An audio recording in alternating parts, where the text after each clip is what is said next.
everybody. Welcome back. It's the Creative Differences Podcast.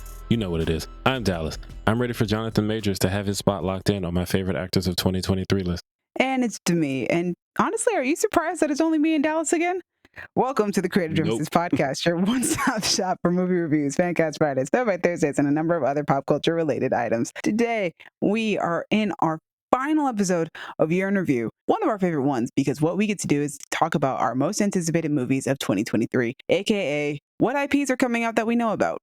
Exactly. Before we get into the episode, please like, please share, please subscribe, because if we're being honest, dealing with Colin and Gaby never being here would be a lot easier if we were making some kind of money from this. When 2 out of the 4 people put the whole thing on their back, it's a little heavier when it's just for funsies. But you can help us with that. You can help us get into the land of internet fame, please. But anyway, rules of the game, although they're not really rules, it's just a format. What we're doing today is what we've done for the past week, if you've been listening. We're going to go through our top 10, 10, 9, 8, 7, 6. Y'all know the deal. And we are going to name off our most anticipated movies of the year. If that movie is somewhere else higher on somebody else's list, they will call skip, and we will wait until it's at its highest point before talking about it. You guys got it? If you guys are confused, Dallas is going to give you an example. Yes. If we get to number 3, and Demi says, Megan, it's our number 3 most anticipated movie of 2023, but I say it's my number 1, then I will say skip. And then when we get to number 1, I'll talk about Megan. You ready to get started? Always. Dallas, honorable mentions. Honorable mentions are the Super Mario Bros. Movie, The Marvels, Dungeons and Dragons, Honor Among Thieves, Kraven the Hunter, and Blue Beetle. Awesome. My honorable mentions are Fast 10, The Hunger Games, The Ballad of Songbirds and Snakes, What's Love Got to Do with It, Guardians of the Galaxy Volume 3, and Aquaman and the Lost Kingdom. Really surprised Fast 10 didn't make your list. It was on my list until last week, and I will talk about why in a second, because we're already going to start on our number 10s. Dallas, what's your number 10 movie of the year? My number 10 What's your number 10 most anticipated movie of 2023 is Transformers Rise of the Beasts, directed by Stephen Caple Jr., who gave us Creed 2, and written by 5 people. Joby Harold, Darnell Mateer, Josh Peters, Eric Hober, and John Hober. I don't know these guys, but I'm excited. I'm excited for Transformers again, and that makes me so happy. Well, we know Joby Harold because he was the writer on the King Arthur movie that Guy Ritchie did, as well as the Obi-Wan Kenobi series. There he is. That's why I know that name. I don't think I knew this movie was happening until the trailer, or I just don't pay attention to Transformers anymore. I think it's the latter. Yeah, the trailer popped on, and we get that annoying little trailer before the trailer thing that always happens. Please stop doing that. Right? But it's Anthony Ramos walking out of a car, and Biggie's playing, and I perked up like, what's this? That trailer got me so excited. Anthony Ramos, great. Dominique Fishback, great. Tobey Maguire, great. Peter Cullen, great. Ron Perlman, great. John DiMaggio, Michelle Yeoh, Pete Davidson. The cast is amazing. The last Transformers movie was actually really good, and I think we're just going to keep that up. Stephen Caple Jr. has never disappointed me. I've only seen one thing he's done, but it was great. So yeah, I'm excited to be excited for Transformers like I was when I was a teenager, and that's why it's my number 10. My number 10 is Peter Pan and Wendy, directed by David Lowery and starring Alexander Maloney, Ever Anderson, Yara Shahidi, Jude Law, and Jim Gaffigan. It is a live-action adaptation of J.M. Barrie's classic tale of a boy who wouldn't grow up and recruits 3 young siblings in London to join him on a magical adventure to the enchanted Neverland Island. Peter Pan is one of my favorite childhood books. Yes. I love that book so much. And I also really love the Disney movie. Listen, guys, I was an adult when I realized that there's some racism involved in there, okay? Cut me some slack. I still really like the Disney Peter Pan movie. But yeah, I'm a huge fan of Peter Pan. Like, this is definitely automatically something I'm super excited for. I know it's supposed to come out some point in 2023. It's literally the only movie on my list that does not have a release date yet.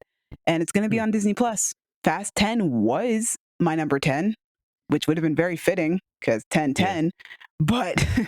But then Disney Plus released their coming in 2023 little trailer thing. There was footage of Peter Pan and Wendy on there, which guarantees that it's coming in 2023. And it's a movie I've been waiting the last few years for. I've been trying to find crumbs of interviews from David Lowery about the movie and what he's planning to do with the movie. I like David Lowery a lot after seeing The Green Knight. It was one of my favorite movies of last year. And I'm fascinated with what the man who directed The Green Knight, what he can do with Peter Pan. He's talked a lot about how Peter Pan is a story that he has related to a lot in his life because he believed that he himself was a bit of a Peter Pan type of person, not wanting to grow up and wanting to stay a kid forever. And how making this movie forced him to really confront the idea of growing up, and how that is also in, like, that theme is in this movie, which it should be, obviously, because that's what the books are about. They are about growing up and getting older. I liked what he had to say about how it affected his personal life and how that in turn affected the way that he directed the movie. And I'm very fascinated to know what that looks like. I hope it looks as good as The Green Knight does, like just cinematography wise. I want to see what Ever Anderson can do as the lead of a movie, because I thought she did an amazing job playing the younger version of Natasha Romanoff in the Black Widow movie. Yeah, Peter Pan and Wendy, my number 10 most anticipated movie of 2023.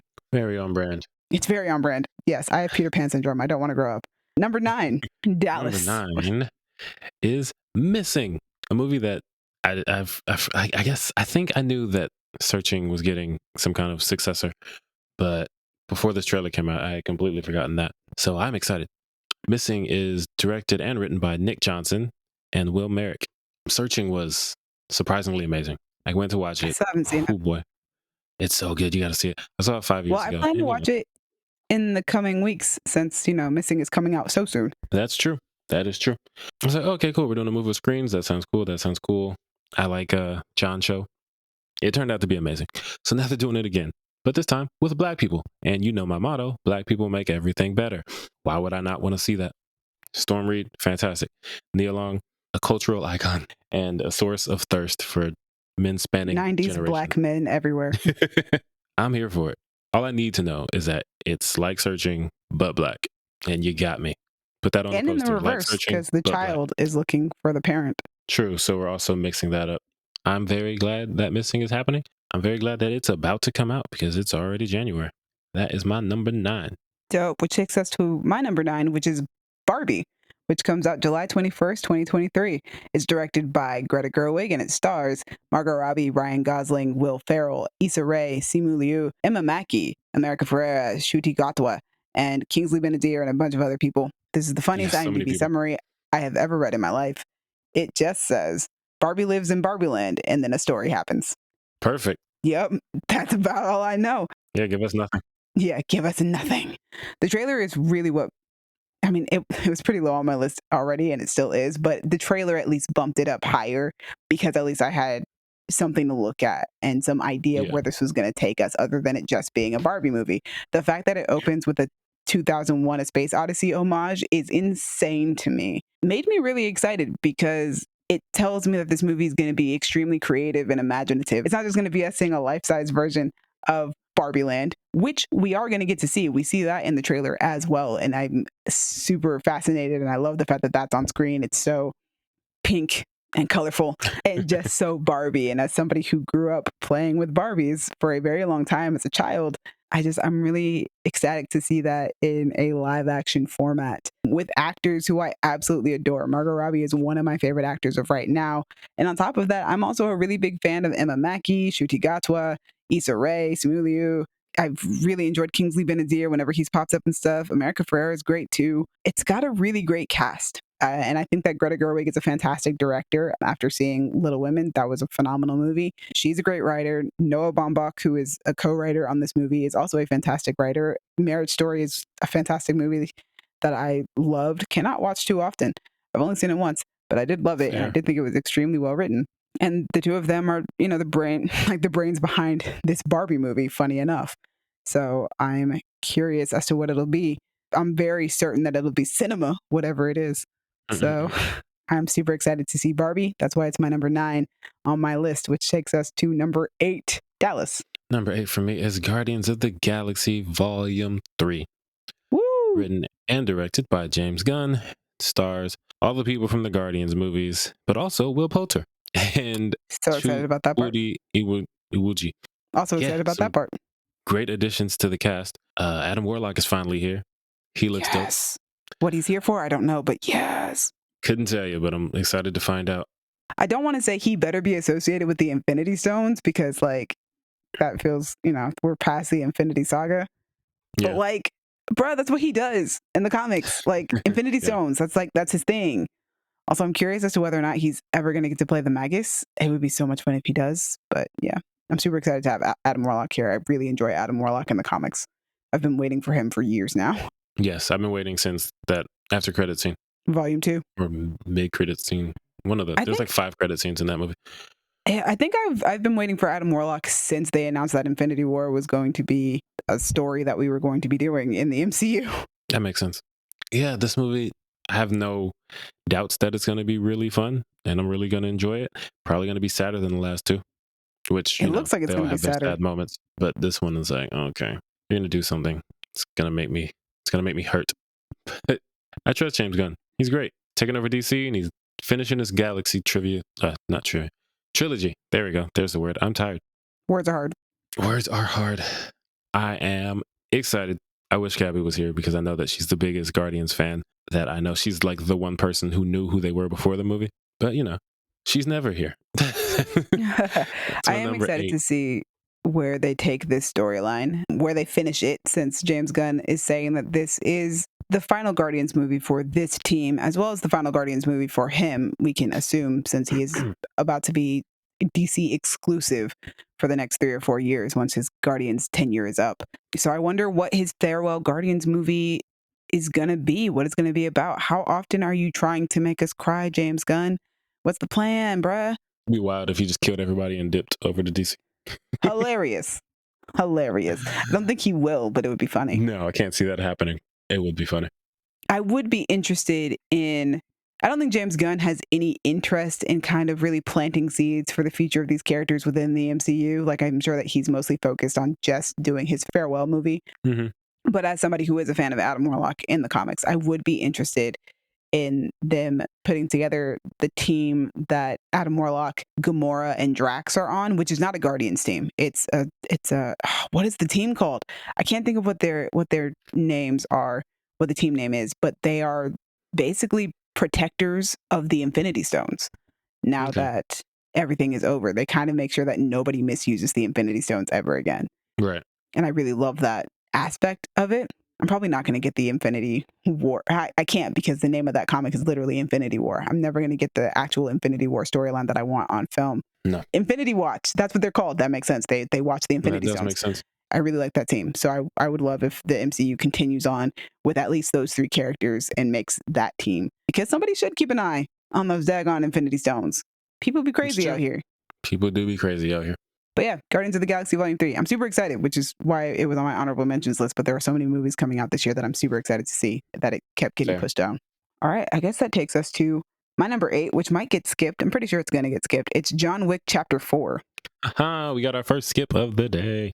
Let's go. We haven't done a lot of skips this year in review. But that takes us to number 7. Number 7. I am a comic book nerd, so my number 7 is The Flash. Against all odds, the movie is actually coming out. It's going to happen, whether we like it or not. It was directed by Andy Muschietti, written by Christina Hodson, stars Ezra Miller, Ron Livingston, Michael Keaton, Kiersey Clemens, Michael Shannon? Oh, wait, really? Okay, cool. Zod. Yeah, I didn't know Zod was in this. Sasha Calle, Ben Affleck. It's gonna be an interesting time. Probably in their last DC movies. Yes. So this movie, it comes with a lot of baggage, unfortunately.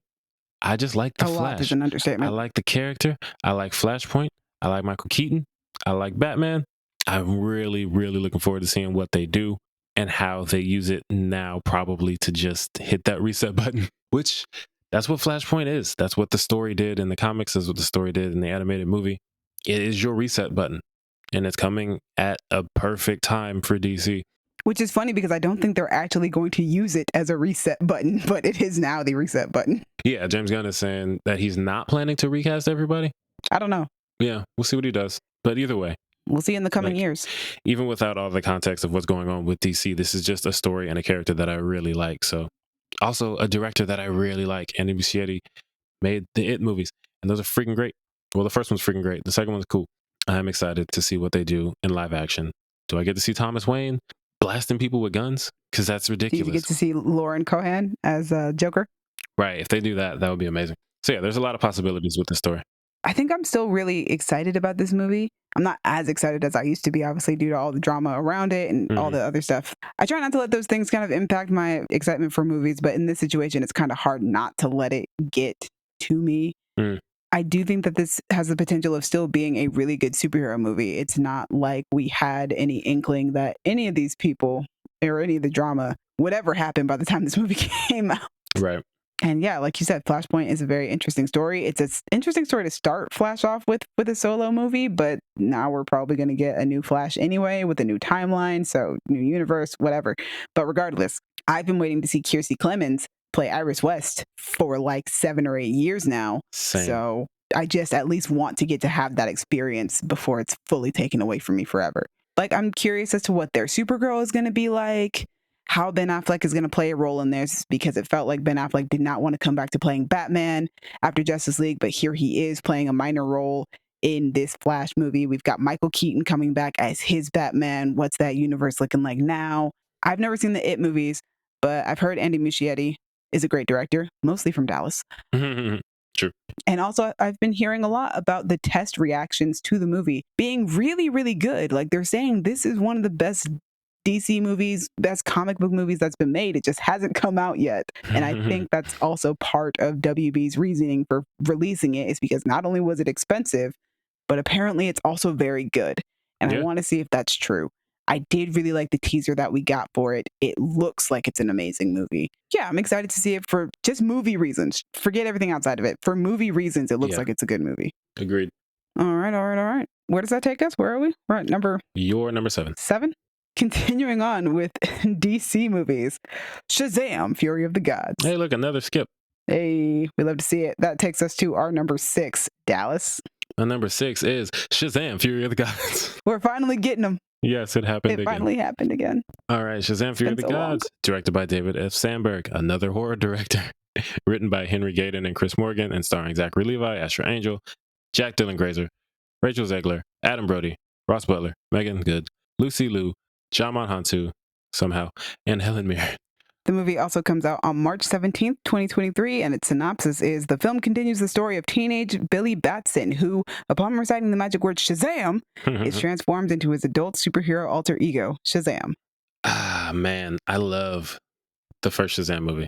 Way more that first than I movie is so to. good. It's so much fun. I'm glad I have you and like the rest of the people on this podcast, because other friends of mine do not feel the same way that I do about Shazam. It's so much fun. I'm like, Shazam is such a good movie. What do you mean? What? It's a fantastic story. It's a lot of fun. It's funny. It's got some horror elements in there that work really well, in my opinion. It's a lot of fun. Shout out to David F. Sandberg. And it's a good story. It's a good coming of age story. That first movie, when he goes to meet his biological mother, heartbreaking. Absolutely tragic. That was freaking rough. It's so much fun. The new trailer looks so much fun. They do so many great things with the Shazam transition in these movies. That shot, which I guess is also a music cue, tag team in it, but ooh, in the trailer, this is introducing the star of our show. His name is Shazam! That's fantastic. I was like, oh, I'm excited again. But also Helen Mirren, she's freaking great. Lucy Liu, also freaking great. Also great. Jamon Hantu is great. I thought he'd be gone because I was pretty sure he died in the first one, but hey, he's a wizard. Wizards do magic. I'm excited. I am very, very excited. This is one of 3 big budget superhero comic book movies made by a horror director this year. Yeah. I love that. That's just so great. As someone who loves superheroes and is really into horror, this is the year for me. Keep it coming. David F. Sandberg, Nia DaCosta, Andy Muschietti. We're here for it. But yeah. Also, I'm super excited to see Rachel Zegler in this movie. I'm a huge fan of hers from somewhat before she was in West Side. Before she was in West Side Story, I was a fan of hers, but I discovered her because she was going to be in West Side Story, and I'm super excited to see her career expanding out. She's one of the reasons why The Hunger Games, The Ballad of Songbirds and Snakes is on my honorable mentions list. I'm super excited to see what role she is going to play in Shazam! Fury of the Gods. I really liked the first movie, so I'm super excited about the second one because there's like an inherent loyalty and trust that the first movie built in me that I can't wait to see how it goes. And also, I'm a huge fan of Zachary Levi due to Chuck. Chuck is one of my favorite TV shows of all time.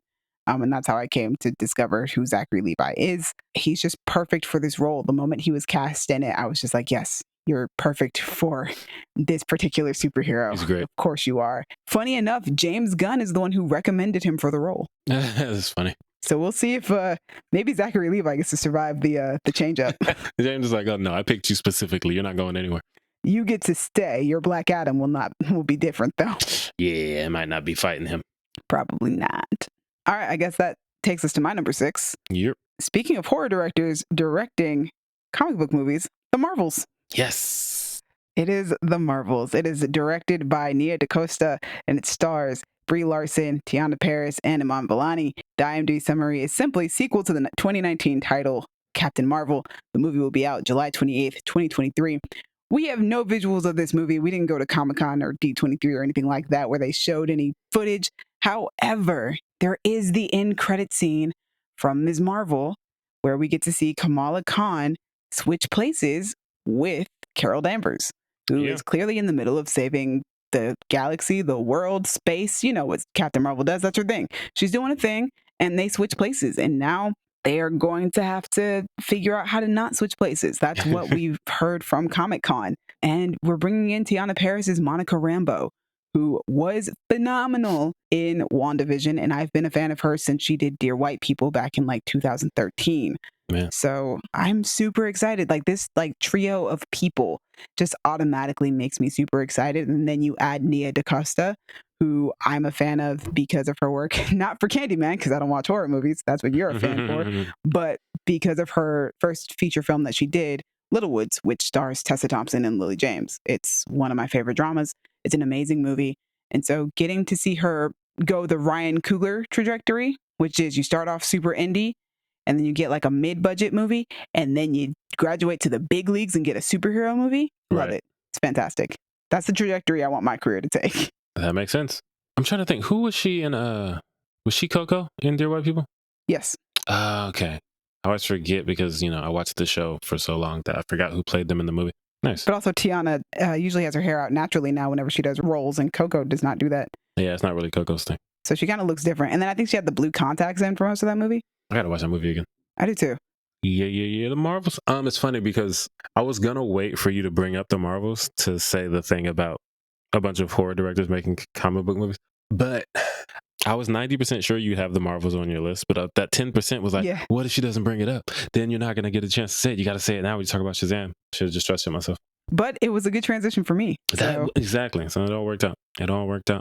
Also, I really loved Captain Marvel's new look in the Ms. Marvel end credit scene, which, to be fair, the Ms. Marvel end credit scene is not just like some scene that they shot for the show. It is legitimately a scene from the movie that was directed by Nia DaCosta. Nice. I really liked Captain Marvel's new look. I like the 3 cornrows on the side or whatever that she's got going on, like the cool haircut and the cool gloves and the cool new superhero suit. Like it really fits. I feel like it really fits her character. Right. It really fits her. I feel like it's not super comic accurate like the original suit was in the first movie, but we already did that suit. So I really like this one. It's time to change it up. Yeah, for sure. And that's a superhero suit that I would probably wear. Like I'd be like, oh, this is style. This is... I'm feeling it. Love it. But that takes us to our top 5. Dallas, what is your number 5? Number 5 is Ant-Man and the Wasp: Quantumania. Ooh, let's talk about it. It is directed by Peyton Reed, written by Jeff Loveness. Cool name. Stars Paul Rudd, Evangeline Lilly, Michael Douglas, Michelle Pfeiffer, Catherine Newton, Jonathan Majors as Kang the Conqueror. I am hyped. Since freaking that last half of that last episode of Loki that made me like the show Loki, I've been excited for this because Jonathan Majors is that dude. As great as he was acting circles around everyone in that show, I want to see this version. I want to see Kang. I want to see what he's all about. And just the little bit of footage we get from him in the trailer and the way he's giving his line, I was like, oh, he's about to kill it. He's on the list. He's on the favorite actors list already. He's about to go off. Dude, he made my favorite actors list just for Loki. So, like, and that was last year. So, like, what he's going to do in Ant-Man and the Wasp and Creed 3, bro, it's a wrap. He on the list. I don't know where he's on the list, but he's on the list. Wait. Loki was 2021, right? Yeah, last year. He was on How Did They Fall that year. That's right. I think I mostly had him on there for Loki, though. It was a great scene. It wasn't a scene. It was a whole episode where he just acted around everybody. True, but it is like mostly a long ass scene because he's sitting on that table the whole time. But yeah, he's great. Paul Rudd, great. Everybody, I like these movies so much more than I would have expected to if you would have told me years ago, hey, Ant-Man, want to see it? I'd be like, no. But then I saw the trailer and it was great. And I'm glad that I've gone down this road. I said it when we first started this podcast all those years ago, like 3 years ago. Mm. And I'm going to say it again. If Ant-Man and the Wasp Quantumania is good, this will be one of the more consistent trilogies in the MCU. Mm-hmm. It'll be one of the few that has like 3 good movies. Now, are they like the most amazing movies in the MCU? No, they don't necessarily have to be. They just have to be good. They're a lot of fun to watch. They're amusing. They're well made. I like the characters a lot. I'm super excited to see Cassie as a teenager now. Yeah. And more in her Young Avengers age range. We're getting closer and closer to getting a Young Avengers team for sure. And she's being played by Katherine Newton this time around. And I'm a fan of Katherine Newton. I really like her. I'm like sad for the actors who played the character in Endgame because that's got to be really exciting and then like super heartbreaking to realize that you're not going to be in the rest of the MCU. Yeah. But I am super excited. This may be completely not factual at all, but it feels to me like they allowed Peyton Reed to choose who he wanted his Cassie to be, seeing as he was the one who casted the first Cassie in the first place. And Okay. this is his trilogy. So I think it's really nice that maybe he got to have a word or a say into who was going to get to play this character. And Katherine Newton is now stepping into the role. And I'm sure that she'll do an amazing job. I don't think I've ever seen her play a brunette before. Yeah. Also, there's something very Star Wars-esque in the aesthetic of this movie. Mm-hmm. Peyton Reed coming off of shooting several episodes of The Mandalorian. I feel like that might have had a little inspiration in there, a little sprinkle in there. Mm-hmm. And I'm excited to see, at long last, we've reached the point where we can see the cities that exist in the quantum realm. I think that's something that's been hinted at since the beginning of Ant-Man, that we were eventually going to get to go to this place. And I feel like we've built up the quantum realm in a way that it's so satisfying to finally get to see it in this third movie. Yeah. Oh, man, it's going to be dope. We're going to get to see MODOK. I keep forgetting about that. Who's playing MODOK? Have they said? No, I don't think they've said who MODOK is. Although I think the rumor is that it's going to be Corey Stoll, a.k.a. Oh, that's weird. Yellow Jacket. That's the rumor, though. That's just a rumor. There is no confirmation that that is even true. What a wild way to bring him back. I know, right? And then Bill Murray's in the movie. And I'm excited to see what Janet's life was like in the quantum realm, because I'm sure that we'll get little inklings of that throughout the movie as well. Yes. Also excited. The Wikipedia starring section also lists Randall Park and David Dasmalkian. They're just so great. Like, they add such great comedy to these movies, and I can't wait to see what they do. Yeah, I'm excited to see Randall Park. I love Randall Park. I really like David Dasmalkian. He's really, really good in every single comic book, anything that he's in. He's really, really good. I'm excited for Randall Park to be in this Ant-Man. I wasn't a fan of his in the second Ant-Man movie. I loved it. I don't know what it was. I didn't. I remember everybody else really loved it, and I was like, he didn't. It didn't hit for me. But after seeing him in WandaVision, which is where I think he really shined, I'm really excited to see him in Ant-Man and the Wasp Quantumania. I was watching it and I was thinking, I could easily see how this would annoy somebody or how this wouldn't work for some people, because it's not like that, like, oh yeah, that's hilarious. Anybody would think that's hilarious. I was like, yeah, this could easily not work. But for me, it worked. And I just have a love for Randall Park. I don't think it was even just like his jokes or his acting or anything like that. I think it was just the way that Wu was used in that story. Yeah, like the actual scene that they're doing with him and all that. I think just the storyline that they're using him for, I just wasn't a fan of. Oh, the whole like trying to catch Scott thing. Yeah, I don't know. Something about it just didn't work for me. There's a lot going on in Ant-Man and the Wasp, to be fair. I think out of all the things that interest me in that movie, that's the least interesting thing to me. Okay, I see what you mean. But he's moved on now. He's a Fed. Yeah, but he's ranked up, so I'm excited to see him now. See, clearly, this is one of the best things about the MCU is that a character that may not have worked for you before, seeing them in other properties, they can become characters who you come to love and come to get excited for in other things, even if they didn't work the first time around for you. WandaVision did that for me too, but it was Darcy. I love Darcy in WandaVision. I think that happened for a lot of people with Darcy. I've always loved Darcy, but I think most of the fandom weren't big Darcy fans until WandaVision. It also might not help that she's in my least 2 MCU movies, and then WandaVision, which is like a fantastic show for me. Your number 5? My number 5, Disney continues to conquer. My number 5 is Indiana Jones and the Dial of Destiny, which comes out June 30th, 2023. It is directed by James Mangold. Y'all know that man. He gave us Logan and Ford versus Ferrari. And it stars Harrison Ford, Phoebe Waller-Bridge, Mads Mikkelsen, Antonio Banderas, Boyd Holbrook, Toby Jones, and John Rhys Davies. Experience the return of legendary hero Indiana Jones in the 5th installment of this beloved swashbuckling series of films. Finding himself in a new era approaching retirement, Indy wrestles with fitting into a world that seems to have outgrown him. But as the tentacles of an all-too-familiar evil return in the form of an old rival, Indy must don his hat and pick up his whip once more to make sure an ancient and powerful artifact doesn't fall into the wrong hands. I am a huge Indiana Jones fan. I have been since high school. Shout out to Jesse. He's the reason why I ended up watching the original trilogy in high school and then went to go see Kingdom of the Crystal Skull. I'm a Harrison Ford fan because I'm a Star Wars fan. Y'all know that. I'm a huge Star Wars fan, biggest Star Wars fan on this podcast. Han Solo is that dude. Harrison Ford is that dude. He's my favorite crotchety old man. Outside of my own grandfather.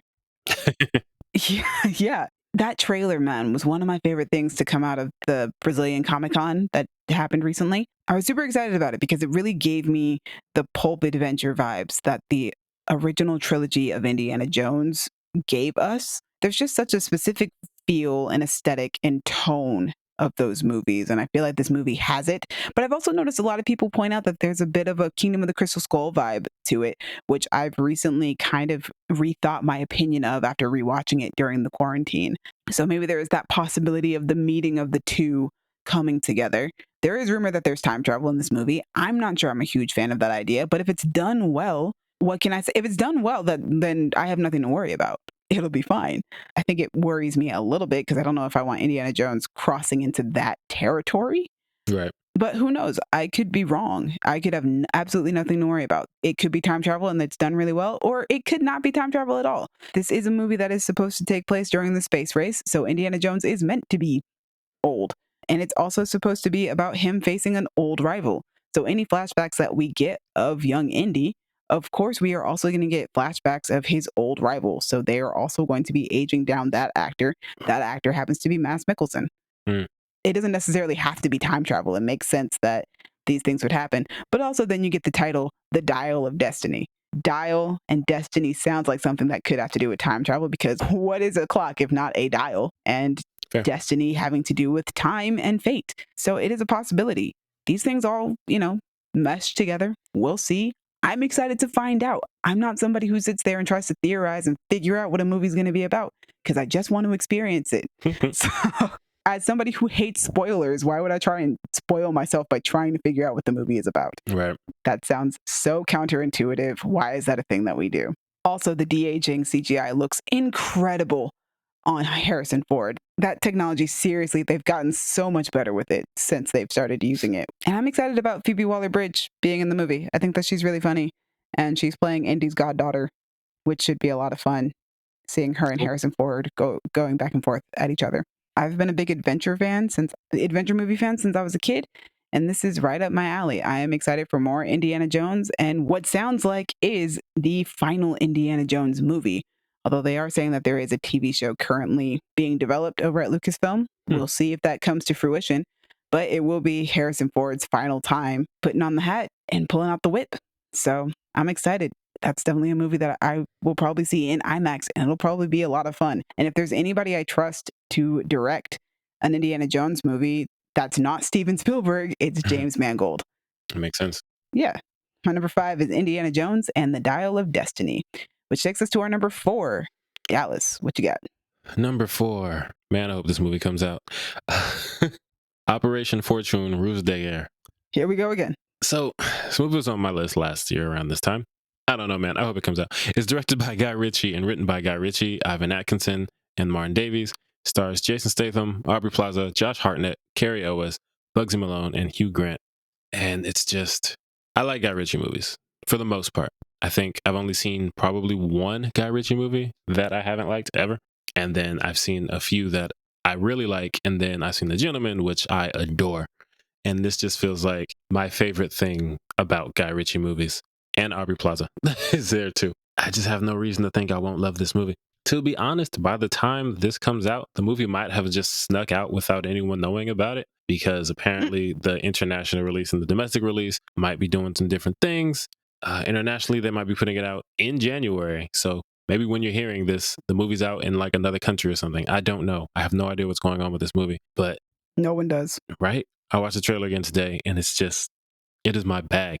Jason Statham is hilarious, and I'm glad that we got to find that out since Spy came out, and then the Fast and Furious movies he was in. Aubrey Plaza, always amazing. Carrie Ellis is that dude. Bugsy Malone is someone I didn't know existed before The Gentleman, but now I want to see him in everything. Josh Hartnett, I haven't seen a lot of, to be honest. I saw him in Lucky Number 11 like 18, 15, 14 years ago. I don't know, a very long time ago. And he was great in that. So the cast is great. The director's great. The story looks great. It just looks like a fun time. And man, just give me the movie. Please. I just want to watch it. Anyway, that's my number 4. Operation Fortune. I'm about to get skipped again, I think. My number 4 is Creed 3. Hey, you are getting skipped again. I knew it. So that takes us to our top 3. Top 3. My number 3 is John Wick, Chapter 4. Let's do it. Let's talk about it. Yeah, it is. That was my number 8. I got to go all the way back. Exactly. Directed by Chad Stahelski, written by Michael Finch and Shay Hatton. I know that name. It stars Keanu Reeves, Donnie Yen, Ian McShane, Bill Skarsgård, Lawrence Fishburne, Clancy Brown, Lance Reddick is back, Hiroyuki Sanada. It's just, it's going to be so dope. All the John Wick movies are dope. And the IMDb summary is, John Wick uncovers a path to defeating the High Table, but before he can earn his freedom, Wick must face off against a new enemy with powerful alliances across the globe and forces that turn old friends into foes. The movie will be coming out on March 23rd, 2023, so pretty close. Yeah, I'm at a point now when you tell me a John Wick movie's coming and it goes on my most anticipated list. I didn't need to see a trailer, but I'm glad I did because it looks freaking dope. Whoo, it does. Also, Bill Skarsgård, really good actor and really good at playing a villain in different types. He can be a horrifying clown that eats children, or he can just be a menacing white man. Either way, I'm about it. Clancy Brown, I love him. I love him as a voice actor. I love him as a live action actor. Hiroyuki Sanada, I don't even know what I need to say about him. He's fantastic in everything. He was dope in Mortal Kombat. Donnie Yen is that dude when it comes to throwing hands. And that's what you need Donnie for a John Yen. Wick movie, because the action is always going to be some of the best we've ever seen. Your boy is hyped. Yeah, but you can't grab every martial artist because now we're running out. Like, what's going to happen when we get to chapter 5, man? Who we getting? Just keep grabbing as many as you can. Jet Li. Jet Li got to be in the next one. I'm with it. Whoever you want to get, have them fight Keanu Reeves. I'm so excited. Just new and exciting ways to kill people. That's what we get with every movie. That's true. They always get bigger and crazier somehow. Like, oh, what? We're in the desert. You're getting your finger chopped off by some dude. What? Halle Berry has attack dogs? Cool. Let's do it. Yo, the dog scene is one of my favorite action sequences in the John Wick movies. It's amazing. It's just insane. And that's why I'm so hyped, is I just want to see what they're going to do next. Like, how do you keep upping the ante every time? I think I one time compared this series to the Fast and the Furious series in the sense that Fast and the Furious is constantly trying to up its stunts every movie. Like, it's trying to up its car sequences. What can we do with cars? What crazy things can we do next movie with a car? Whereas John Wick does the same thing. It's just, what crazy fight sequences can we come up with for the next movie? What can we use in this fight scene that seems absolutely insane that you wouldn't use in a fight, like a horse? And how can we use that in a fight? I love that. Like, that's what they do every movie, which makes it a lot of fun. But on top of constantly building up on crazy action sequences, they also build their world in a way that's really fascinating, and that is really interesting to me as somebody who loves world building, especially because it's a world that technically takes place within our own real life society. Yeah.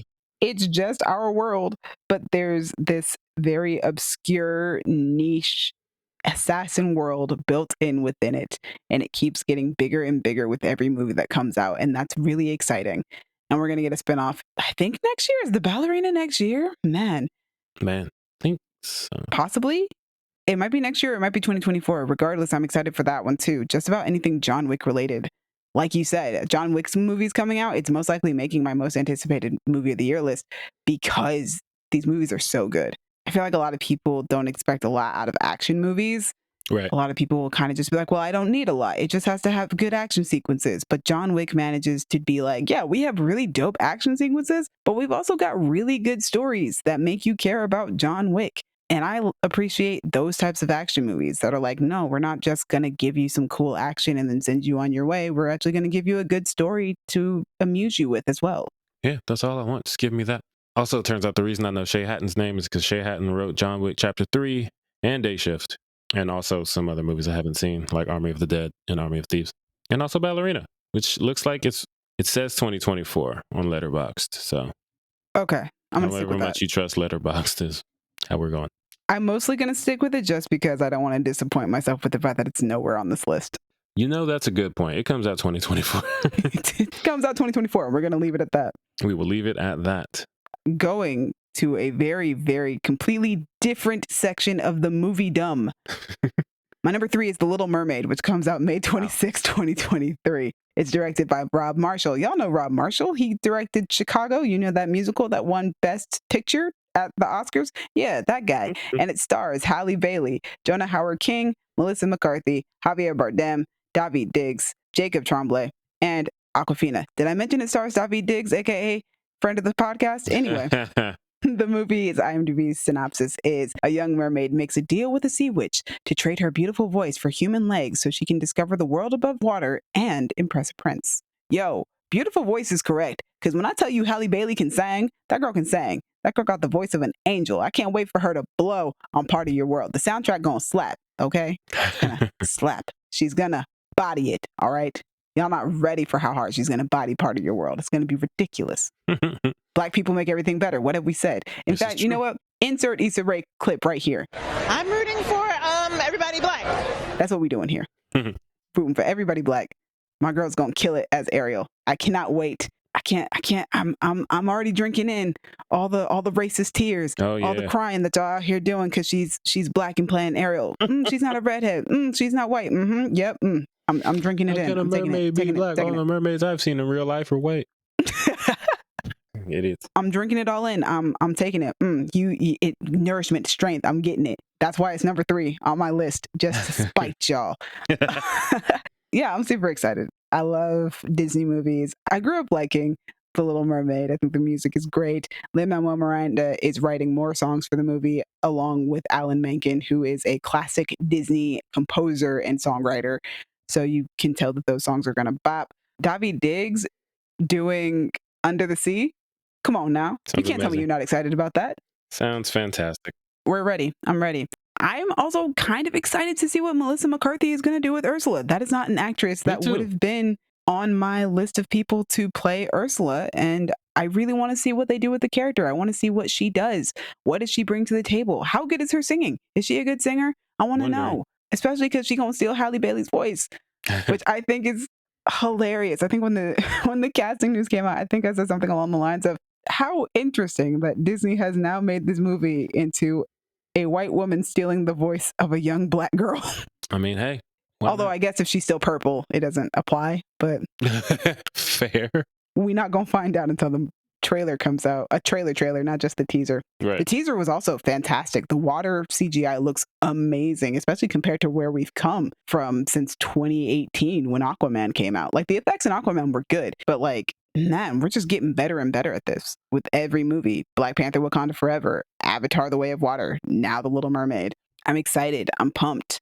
I am one of the rare few people who likes giving the Disney live action movies a chance. I'm not just going to crap on them just because it's a remake of an animated movie that I liked as a kid. Right. I can always just watch the animated movie. Like, it didn't go anywhere. It exists. I most likely own it. It's probably on my shelf right next to me right now. I still own the animated Little Mermaid. I can watch it whenever I want if I don't end up liking this movie, just like any other live action Disney movie that's come out. Right. But I've also genuinely liked a number, like probably half of the live action movies that have come out. I've anywhere from liked to loved, from, you know, liking the live action Lady and the Tramp to loving the live action Cinderella or The Jungle Book or Aladdin. Those all really hit for me. So I'm excited. This is going to be fun. Let's go. I'm excited to also see what changes they make to the movie and seeing if any of the changes that they make endear you, for instance, Dallas, to the movie more. Because I know that you are not a huge fan of The Little Mermaid. Because No. Ariel ain't that smart.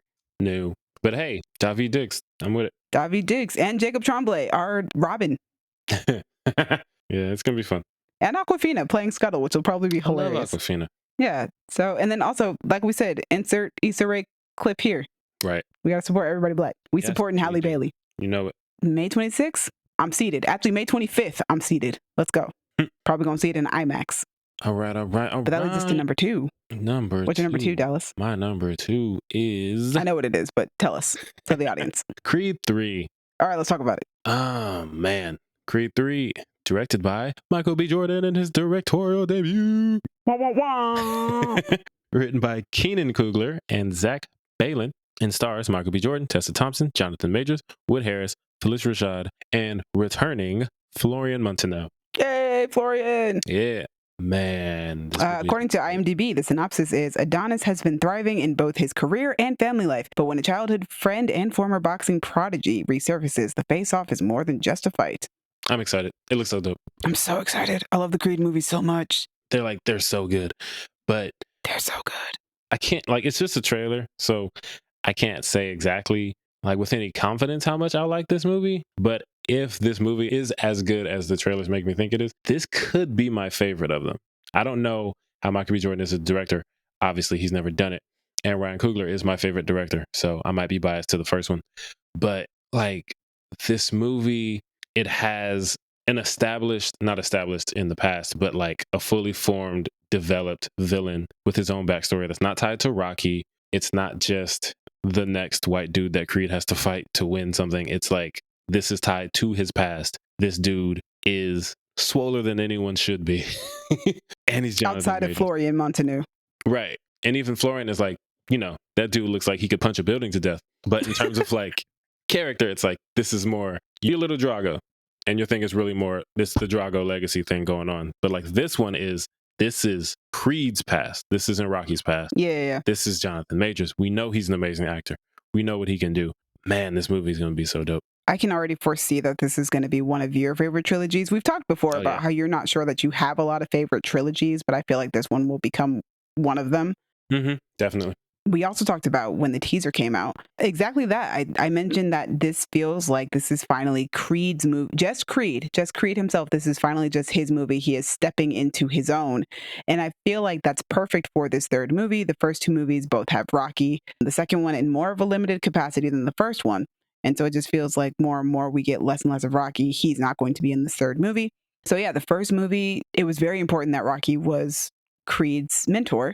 Second movie, Rocky doesn't want Creed to take part in this fight that, is about legacy, that is about family, that is about Creed's father, about Adonis's father, because Rocky was there when Apollo fought, when he died. Yeah. There's a lot of that. Rocky kind of hangs heavy over those first two movies. So now it feels like this third movie is the last part of Creed's growth. It's him on his own and him doing things for himself. And I think that's very fitting, especially with Michael B. Jordan being the director and it being his first time directing, especially with the history of Sylvester Stallone directing the first Rocky movie and several of the other ones as well. Rocky was his baby. Mm-hmm. I like the Rocky movies. I think that they're really good movies. The Creed movies, though, I freaking love the Creed movies. And I'm so excited for this third one to come out. It is apparently the first sports movie to ever be shot for IMAX. So I definitely have to go see it in IMAX. Oh, that sounds dope. There's a whole, and actually I'll send it to you later. It's on YouTube now. When I went to go see Avatar: The Way of Water, one of the IMAX trailers was literally just Michael B. Jordan talking about the process of making the movie and how it's the first sports movie to use IMAX cameras. Nice. So I'm super excited about that. Once I heard that, I was like, oh, I absolutely have to see it in IMAX now. It's the first one to do it. You gotta do it. Gotta see it the way that it was meant to be seen, which is in IMAX. So yeah, I love these characters. I love Adonis Creed. I think he's a phenomenal character and Michael B. Jordan plays him so very well. And he's grown so much since that first movie. Yeah, man. He's no longer quite the punk. With both of the Creed movies, I went through a situation where I watched them. I was like, oh yeah, Creed, that sounds dope. I went in to watch the movie. I watched it and I came out thinking, okay, if I do 1,000 push-ups a day for the next 10 years, maybe I can come out with some kind of Creed adjacent body. And then, I saw number 2 and I saw Florian. I was like, okay, if I do 2,000 push-ups a day for the next 12 years. And now going into this movie with Michael B. Jordan and Jonathan Majors in IMAX, there is no amount of push-ups I can do in a day for any amount of time to make me think, yeah, I can do that. You know what's going to hit? What? That training sequence in IMAX. It's going to be crazy. The training montages in Rocky and Creed movies are always amazing. They're the most goosebump moments of these movies. Man, every single time you come out wanting to work out and wanting to get in shape because you wanted, man, you feel so good and so pumped after those sequences. They're so good. I love so well made. the Creed ones because, I'm black and I was Hip-hop. born in 92. So yeah, like they are more catered to my sensibilities. And I'm glad that you brought that up because I just remembered that if I'm not mistaken, Dreamville, Jermaine Cole's music collective is doing the soundtrack or at least having something to do with it. Yo, you want to talk about getting hyped. If I can hear Dreamville artists rapping over a Creed training montage, JID, J. Cole, oh boy, I'm about to sprint out of that theater and do laps around it after the movie's over. I can't wait. Oh man, I have to see this with you because I can't wait for you to do sprints around the freaking theater, especially since we'll be like in an outdoor mall area. What an interesting way. I'm going to run all through Americana. I can't wait. Oh man, that's gonna be wild. Creed 3, I'm so excited. I always love these movies. And it was on my most anticipated list last year, I think. And then it didn't come out this year. So, hey, look at that. I was also the only person who had it on my list last year because you forgot that it was coming out. But look at you this year. You remembered. I know. I got my redemption because it didn't even happen. You redeemed yourself. Look at you. I love it. All right. My number 2, I'm going to get skipped. My number 2 is Spider-Man Across the Spider-Verse, which releases June 2nd, 2023. Of course you're getting skipped. Yeah, I don't have to. I know. I already know. I know, my friend. All right, that takes us to our number 1s. But before we do that, I have Gabby and Colin's lists. So, Gabby's most anticipated list. She has no honorable mentions, probably because she forgot to have any. Fair. But let's go. Number 10, Indiana Jones and the Dial of Destiny. Number 9, The Little Mermaid. Number 8, Dungeons and Dragons, Honor Among Thieves. Number 7, Creed 3. Number 6, Magic Mike's Last Dance. Oh, yeah. Number 5, Ant-Man and the Wasp, Quantumania. Number 4, John Wick Chapter 4.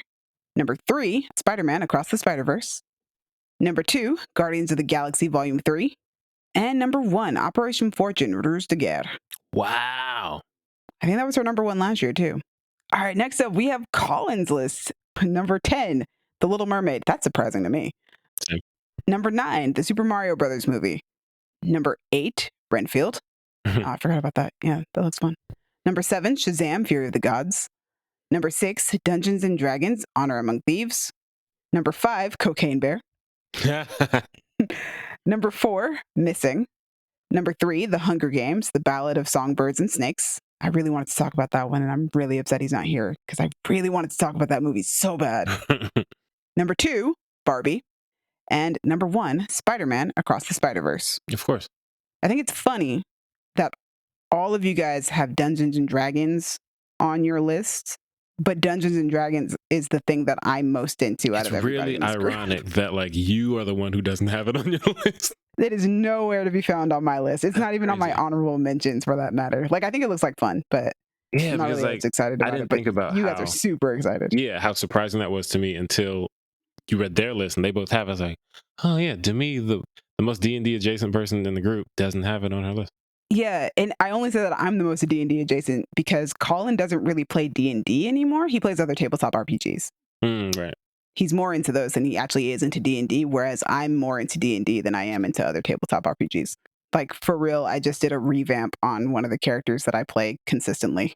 So our number 1s, guys, we have reached our number 1, which is always easy and much faster to do in this episode. Yes, I love because we don't know much about most of these movies. It's fantastic. Love it.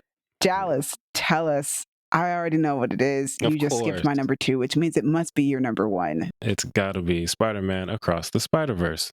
Let's go. Spider-Man Across the Spider-Verse, directed by Joaquin Dos Santos, Kent Powers, and Justin K. Thompson, because these movies are always directed by a few people.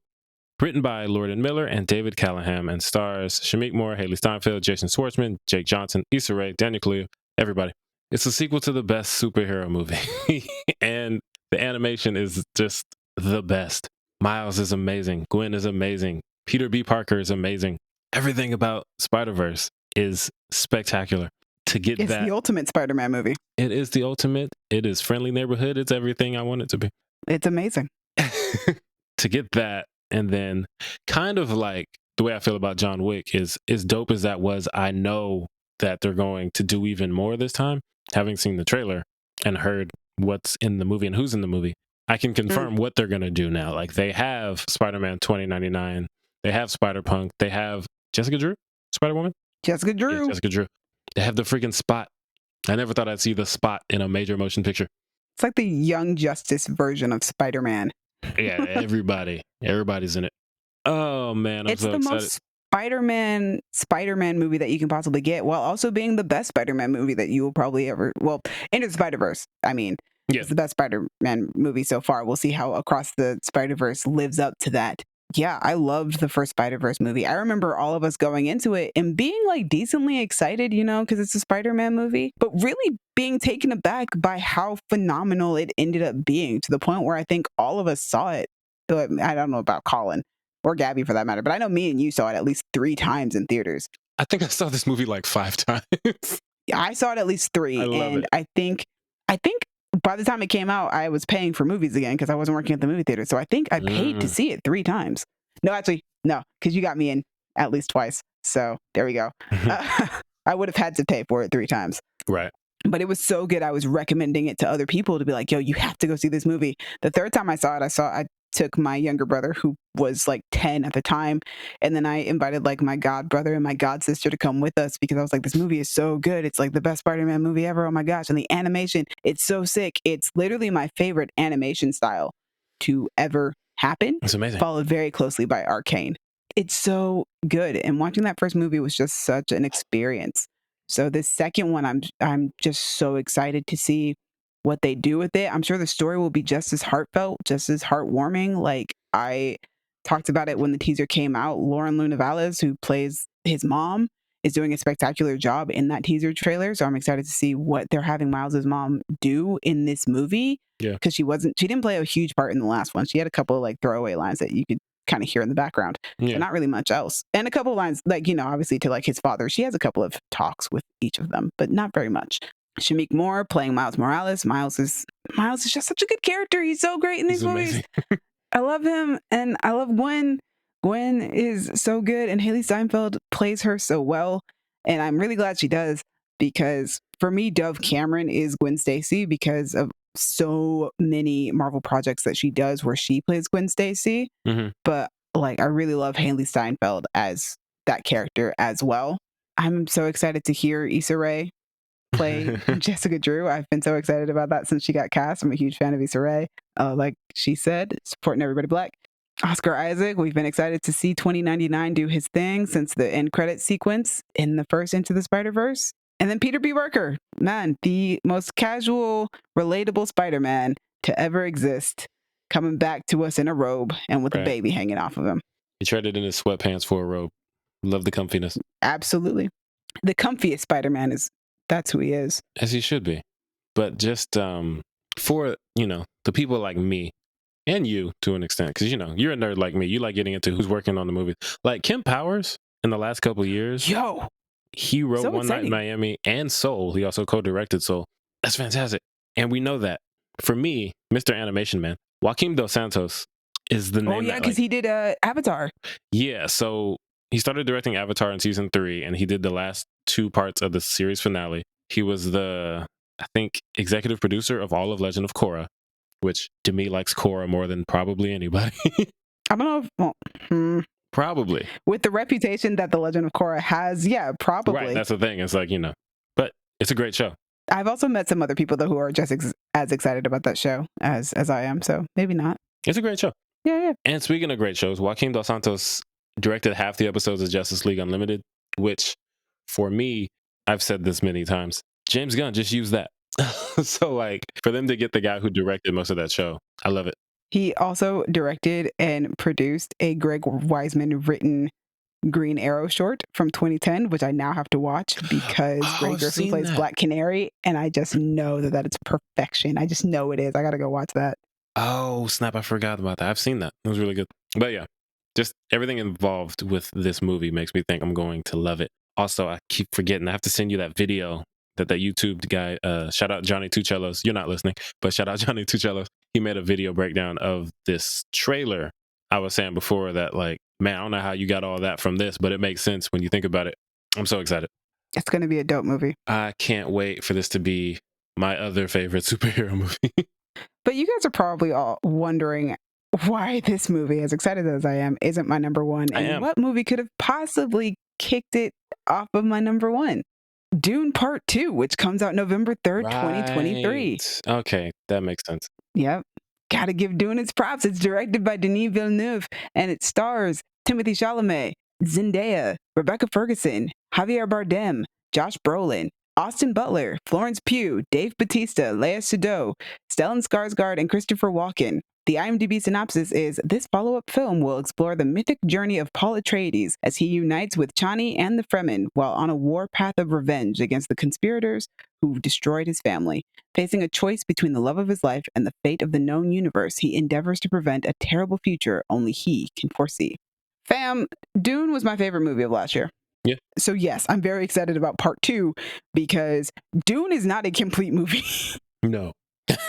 This is one of those Lord of the Rings situations where this movie is not the complete story. You got to watch it all in order to have the complete story. I love the first half of the story that's been given to us. I think Denis Villeneuve is such a visionary. He's such a great director and deserves so many props from like the general audience who really, I don't know, man. I feel like they don't see his movies enough until Dune. But even that, the box office was a little lower than it should be because it came out during a pandemic. So it was day and date, which I hate day and date releases, but whatever. I legitimately watched that first movie so many times. Like, yes, while I hate day and date releases, the number of times I watched that movie on HBO Max after I had seen it in theaters, man, I watched that movie so many times. Yep. I watched that first movie so often. The feeling that I got after watching or during watching that movie was the same feeling that I got being an 8-year-old kid watching Star Wars for the first time. There was this sense of wonder and awe and like, I can't believe that you can do this on film. I can't believe that you can make this, especially after watching the 1984 version. Oh boy. Whew, boy.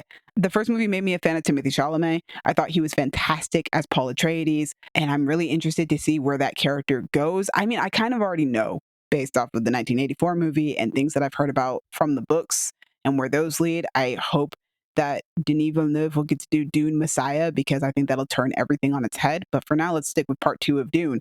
I'm excited to see this hero's journey's end. The second movie is supposed to be a lot more action-packed than the first one was. The first one was a lot of setup and a lot of exposition, a lot of getting us to where we needed to be, but was also still very entertaining and very dramatically compelling. The scene where Paul and his mom are in the tent and he goes off on her and blames her for what he is, for him being the Kwisatz Haderach. I love that scene. I'm ready to see these through lines continue on to their ends. Austin Butler, I've been a fan of for years, and I'm so excited to see him play Fade Rautha, who is going to be kind of the opposite side of the coin from Paul. In the books, it's talked about how Lady Jessica, played by Rebecca Ferguson, she was supposed to give birth to a girl. She instead decided to have a son because that's what Duke Leto wanted. He wanted a boy, so she gave him one because she loved him so much. She went against her order. She was supposed to have a girl, and that girl was going to be married to Fade Rautha. So you have these two characters who, the destiny that they were supposed to have, and Lady Jessica has completely screwed that up. And so it'll be interesting to see those two characters interact. It'll be interesting to see how Denis Villeneuve interweaves the character into the story because he is in the first parts of the book, but he is not in the first part of the movie. Okay. So I am curious as to how he's going to fit him in. If Austin Butler is using his quote unquote Elvis voice during Dune Part 2, I don't know if am I going to be rooting for Paul or am I going to be rooting for Fade Rautha? I don't know. Find out next year. Goodness gracious. Florence Pugh is clearly playing Princess Irulan, who is the princess of the known universe. I'm curious as to how big of a role she'll have in the movie. That's the character that writes the preface before just about every chapter of Dune. Mm-hmm. So I'm very interested to see where that goes, especially because she's the one who's going to marry Paul Atreides, not Chani. I'm excited to see Chani and Paul's love story. We've gotten the hints of it through Paul's visions and his prophetic dreams. And now it's time to see that actual love story play out. And if it's going to play out the way that his visions do and which possible futures are going to be the actual future that he comes into, I'm curious as to how Denis Villeneuve is going to do a 4-year-old child who is basically an adult in mind. Oh, yeah. Yeah, it's going to be interesting. We're going to get some worm riding. It's going to be great. Paul's going to have to learn how to worm ride. That's what we came here for, right? The worms? That's what we're here for? I mean, the worms. Sure. That's what a lot of other people are here for. They're here for the giant worms. All right. And I'm excited for Greg Fraser's freaking cinematography, man. It was my favorite cinematography of last year and of this year. He did the Batman of last year, year before with Dune. Then it was the Batman. Now we're coming back for Dune Part 2. I know, favorite cinematographer for 3 years straight. He's about to come for it. I'm so happy about it. Just everything about these movies, about that first movie, just makes me excited about the second movie. And I've been obsessing over Dune ever since. This is true. So as much as I love Spider-Man Into the Spider-Verse, Dune really has my heart. So it had to be my number one so that we can see what this finished story is going to be. Because I remember watching the first movie and seeing it say Dune Part 1 and thinking to myself, if this movie is as good as I think it's going to be, dear God, I hope that it makes enough money for us to finally get that Part 2. And we did. So that means that the story will be completed. And I will be able to obsess over at least this particular completed story over and over again for years to come. Plus, Denis Villeneuve directed Blade Runner 2049, which I prefer watching over the original Blade Runner. Fair. I like that guy. I think he does fantastic directing work. He's good at his job. I can't even imagine. I would love to direct anything half as good as what Denis Villeneuve has directed, or that looks anything half as good as what he's directed. So yeah, I'm excited. This is also becoming a bit of an expanded universe since it's going to have its own TV show as well. I'm all for it. So yeah, my number one is Dune Part 2. And that is the end of our most anticipated movies of 2023 podcast episode. Hope you guys enjoyed. Tell us, what's your top 10 most anticipated list? What are you looking forward to this year? Please let us know. And again, we thank you. We appreciate you for listening.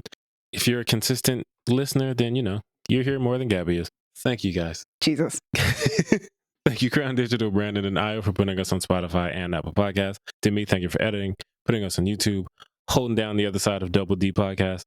I guess I'm the right cup and you're the left cup, or vice versa, whichever side you want to be. All right. Yeah, you got to stick with the Double D analogy. Anyway, Demi said it. What do you guys think? What's on your list? Tell us what you're looking forward to. Hit us in the comments or hit us on Twitter at y'all_different, Instagram and Tumblr at Creative Differences Podcast, Facebook.com/Creative Differences PC, or TikTok at Creative Differences Pod. If you want to talk to me about the soon to come sequel to the best superhero movie ever, find me on Twitter and or Instagram at A King Named Simba. If you guys want to talk to me about Dune and encourage me to finish the book before Dune Part 2 comes out, you guys can follow me on Twitter and Instagram at Dreamy Films. Dreamy is spelled DREEMI. Thanks again for joining us. Don't get high on your spice, ladies and gentlemen. Do not get high on that spice. And speaking of Dune, if you want to find Gabby, she's on Twitter at Ride That Worm. Thank you to me. Yes. You can find Colin on Twitter at Cocaine Otter. Not quite a bear. Cocaine Otter. Funny, because I for sure was thinking to myself, Worm Rider. I thought that's where we were going. So Ride the Worm. Yeah. I had a different one for her, but Ride That Worm is good. We were on the wavelength. Yeah, it's been different, guys. Bye. Bye. So, the original Twitter I had for Gabby was, Barbie's coming out. It was going to be, you can pull my hair, undress me anywhere. The Barbie girl lyrics are crazy. I never really paid attention, but they're freaking crazy.